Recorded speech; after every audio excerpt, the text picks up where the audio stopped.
Oh, would you look at that? Yeah, it looks like I got something here. Oh, the description of the movie. I'm just going to read this, if that's right. Yeah, yes. Someone just sent me this. Yeah, so Tar, a heartwarming story about a kind teacher who does nothing wrong. All right, that's the description of the movie. Wow.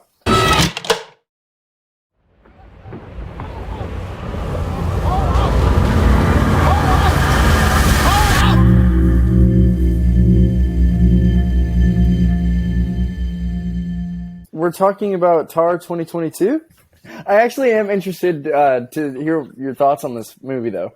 Yeah, I mean, once again, just a heartwarming movie about a kind teacher, and not just a teacher, obviously an EGOT. You know, she's just like she has so much power, and she shares, you know, her power with the people. You know, because she's just so kind. No, she does, yeah. I mean, if we're okay, now that let's be let's be serious now. Let's put on our serious hats. Serious hats. Let's put on our serious hats. All right, Tar heads, put on your serious hats. So Tar is a very bleak fucking movie about Cate Blanchett playing a fictional character, not real. Some people think Lydia Tarr is a real person, and it's very funny. That's very funny. I've seen this movie twice now, just because it's so fun. No, it's very good. I love it, especially because of obviously Cate Blanchett's crazy performance. Wow. I mean, it's like insane. Like, not only obviously is she like playing such a complex character, but like she's speaking German. She's like pretending to be a conductor. And she's doing all this shit, and it's like insane. Like I can't even imagine doing all the shit that she does in this movie. It's a fucking killer performance, man. Like, I walked out of the theater and I immediately went home and started watching her talk about doing this movie, because it was like, what was her process like? You know what I mean? Because you're right. Yeah. Like, she's speaking German. She's conducting a real orchestra too. Like, those people are professiontions. Yeah, they're real musicians. Yeah. Which is a whole other thing, which is really cool that they did. We'll talk Oscars later, but my God, it's kind of fucking incredible what she did. Yeah. Monumental performance, one of the best characters of the year, one of the best performances of the year, for sure. In my opinion, for me personally, best movie of the year so far. I'd never seen a movie like this before. Just like you, I think like most people, like after watching it, you want to like look up articles and just like kind of just absorb every little detail that you saw. And think about it more, because it's so nuanced and it's so complex in a way that most movies, when they tackle, let's just say, cancel culture, it's not as nuanced as something like this movie. Some other movies tackle cancel culture well too, but a lot of them don't, and at least not in this way, not in this kind of way where, it's obviously we're opening up a whole can of worms here, but there's so much to talk about. Like, we're not like completely villainizing her, but also not obviously completely like on her side either. She's just one of those like anti-heroes in cinema where like, you're just kind of like, I have to think more about your character after the movie, that kind of thing, where it's like not spelled out. It's not like obvious. It's not hammering you over the head with like, this person is this.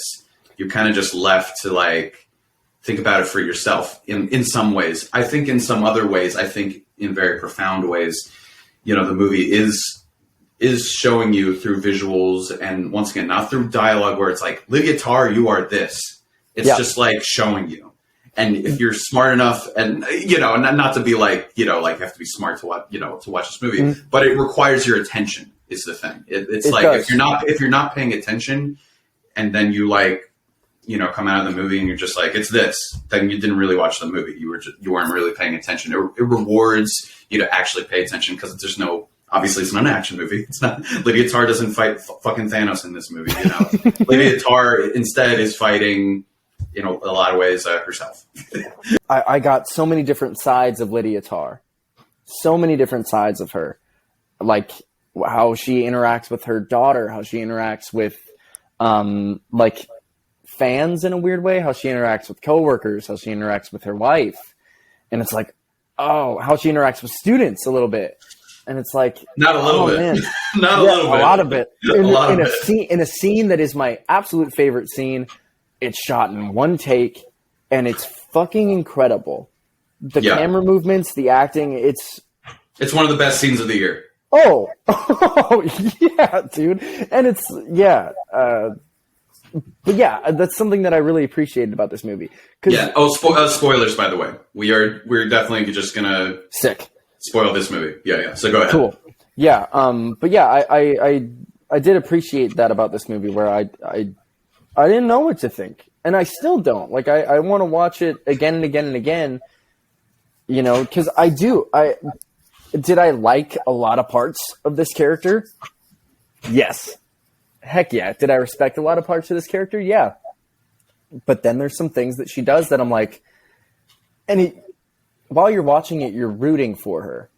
And then she's like possibly taking advantage of this other woman, where she has like this power dynamic over her. And you're like, are you really doing this? What are you doing? Why are you doing this? I like you. Fuck. You know what I mean?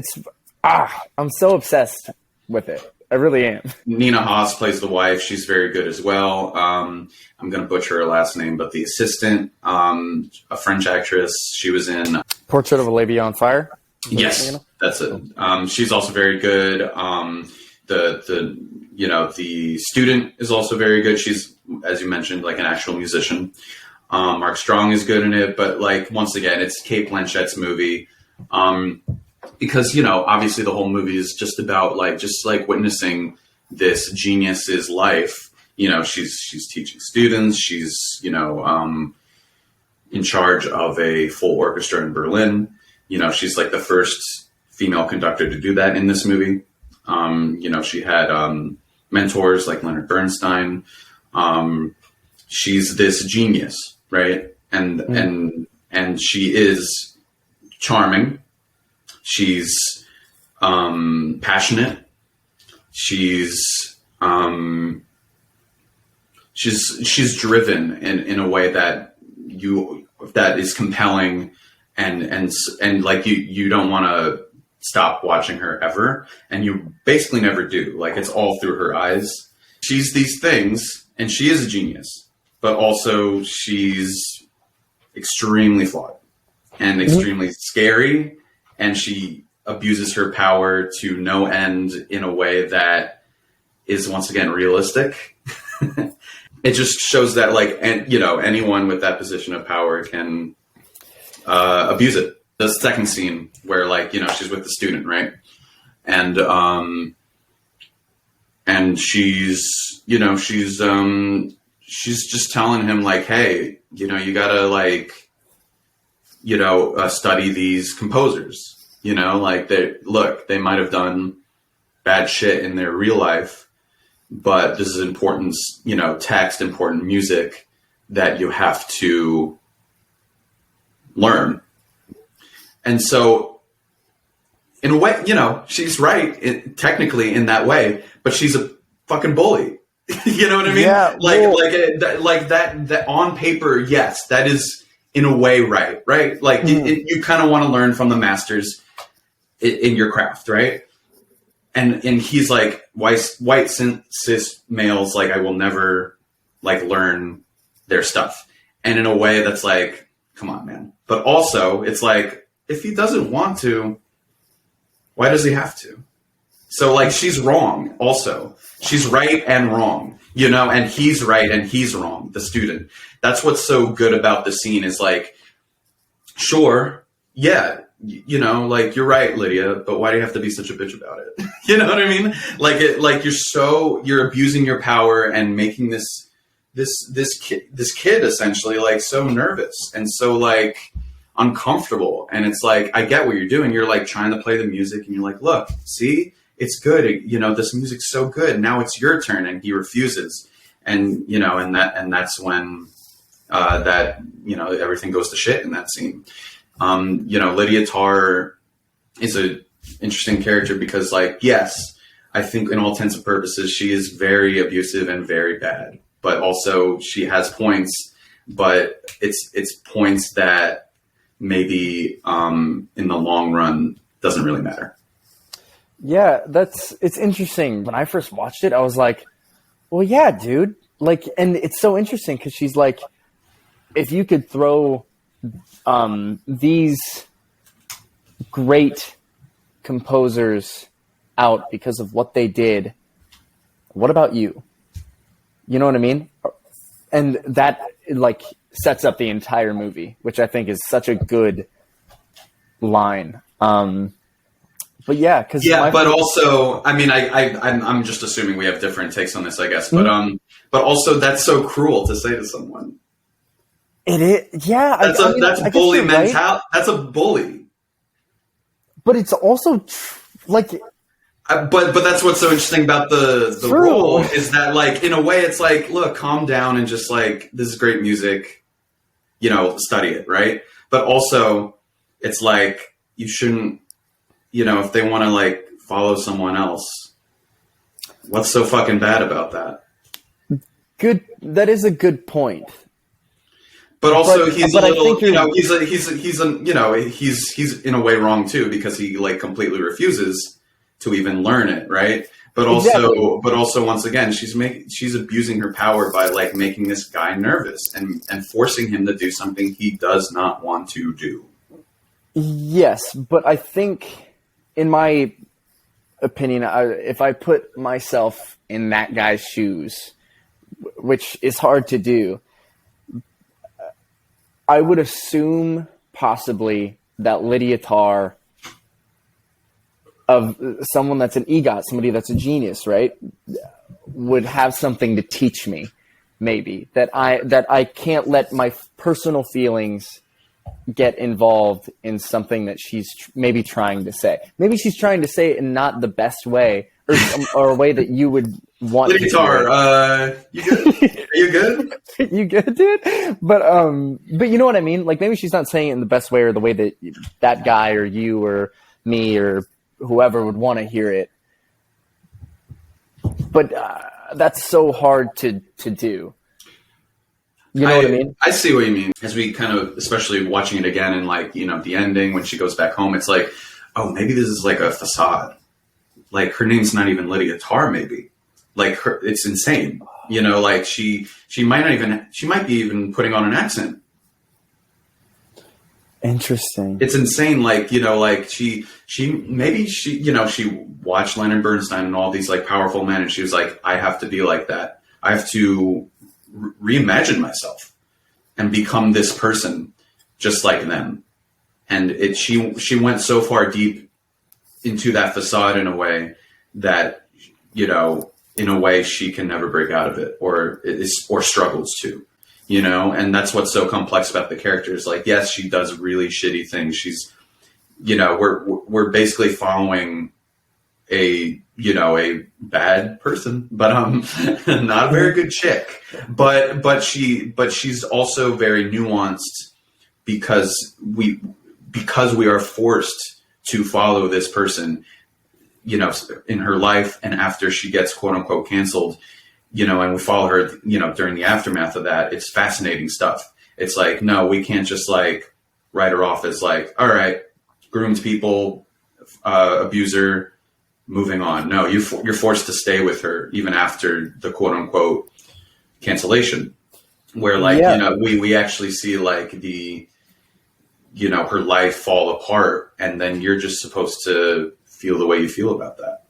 Like, even calling her just like a straight up bad person is really hard too, because it's like, well, you can think she's not a very good person and still think she's a very compelling character. You know what I mean? Like, I do not think she's a good person. Mm-hmm. Like, I think like there's a lot of hints that she probably did the stuff that she's being accused of. You know, like there are moments of straight up like, what the fuck are you doing? She already did her damage. She fucked up this student and she killed herself. You know what I mean? Like, it's all about Krista, this looming figure that we never see. We never see her face. And she's like fighting against like, you know, what she did. I'm an EGOT. I am a genius. I can't be thinking of little shit like that when she really should be. And that's kind of the whole point of the movie is it's not just you. It's, you know, there's a moment when, you know, really charming stuff with her daughter. Once again, she's nuanced. She loves her daughter. It's about what's unsaid. I think that's the main thing about this movie is like what's unsaid. I'd say this movie, in my opinion, is probably a masterpiece. I really think so. Like, I think it's so good. And like with every watch, I'm assuming that it just gets better and like you find different things about it and it's more compelling. She's once again very like, she loves the craft of music. She's very passionate about that. That love is there, you know, that drive is there, but also that scariness is there, that controllingness is there, that, you know, in a way, you know, once everything's stripped away from her, you know, she kind of loses it at the end when she beats up Mark Strong in this crazy fucking scene. And it's just so, and even though like, that's fucked up. But also, like, once again, she's like, this is my score. I have to do this. Everyone, eyes on me? Yes? And she's, like, looking and, like, no one, you know, there's that guy who puts his instrument down. He's like, no, fuck you. And then he changes the music at the end. Did you notice that? It's like, that's what this movie is about. Yeah, by the end, she's like working at a fucking Comic-Con or something in fucking Vietnam. Yeah. And it's great. It's like it's such a funny way to end the movie. It's so weird. Mm-hmm. It's just like, you know, is this a hopeful ending? Is this a depressing ending? It's a little bit of both, I think. Yeah. You know, it's like you can't even imagine her doing this shit, but she's doing it. And you're left with like, well, is it she's doing music? She's doing what she loves. Is that worth it? You know what I mean? But also it's like doing this shit. And but also it's like, yeah, like especially with the music, it's like, again, first time watching it, I came out of it like, oh, she's doing what she loves to do. But then like the music starts playing during the credits and it's like, oh, she would hate this, wouldn't she? And in a way, she becomes invisible. Yeah. She becomes like just another person working on video game music. But maybe she's got to learn, or will never learn, but like that's what it is like it's okay to just be part of an orchestra. It's okay to be an individual making art. You're not the face, you're not the genius, it's not all about you. And so either Lydia Tarr is you know, fucking, you know, losing it, you know, or like, you know, doomed because of that, or maybe is going to eat some humble pie later in life. You're left to decide, you know, what that really is. And so Cate Blanchett is wonderful in the movie. I give this movie a 9 out of 10.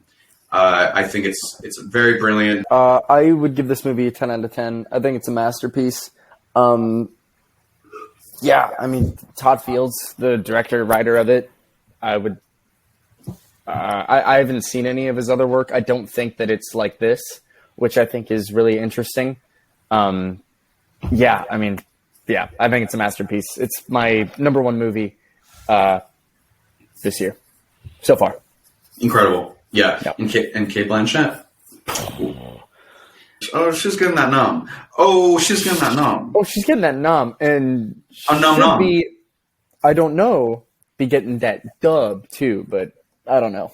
I haven't seen all the movies, so we'll see. But yeah, Lydia Tarr Cinematic Universe, can't wait. Yeah, now Tar Endgame, can't wait.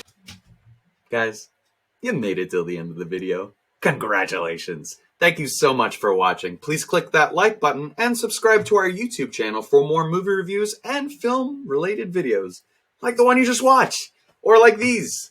We also have a podcast, NYC Actors Talk Film, where you can listen to the full episode of what you just watched. down below, as well as our socials. Thank you so much.